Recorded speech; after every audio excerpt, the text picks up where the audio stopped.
This says that in a village, the production of food grains increased by 40% and per capita production of food grains increased by 27% during a certain period.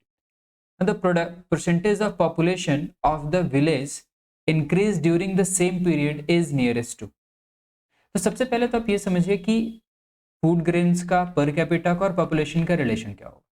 तो अगर मैं कभी भी per capita कुछ भी find out करना चाहता हूं तो इसका मतलब क्या है कि सबसे पहले तो यहाँ पे एक फॉर्मूला आ जाएगा कि जो भी टोटल है, अब जैसे यहाँ पे मान के चलिए कि टोटल फूड ग्रेन्स है, तो मैं यहाँ पे लिखूंगा कि जितना भी फूड ग्रेन्स प्रोड्यूस हुआ है, एंड पर कैपिटा का मतलब क्या है कि always we need to divide it by the total population. तो नेक्स्ट मैं यहाँ पे कर देता हूँ टोटल पॉपुलेशन। अब पॉपुलेशन से रिलेशंस तो गिवन नहीं है, रिलेशंस कैसे गिवन है कि फूड ग्रेन्स जो हमारे पास है वो 40% इंक्रीज किया।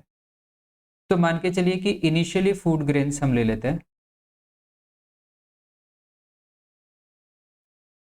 इज 100, अब वो 100 से इंक्रीज हो गया and that becomes how much 140, and per capita increase किया है 27%।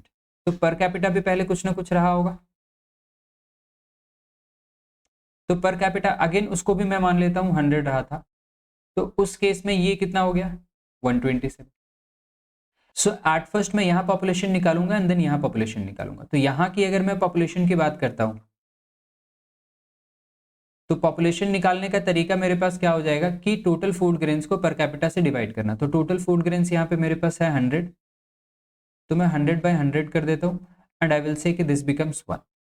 यहाँ हमारे पास कितना आ रहा है, तो ये मेरे पास 140/127 आ रहा है ना। अब ये कितना इंक्रीज किया विद रिस्पेक्ट टू 1, यही हम लोगों को चेक करना है। तो डिफरेंस कर दीजिए, तो this is 140/127 minus 1 with respect to 1 previous value into 100। Solve करेंगे तो मुझे यहाँ पे मिल जाएगा this is 13, yes this is 13/127 into 100।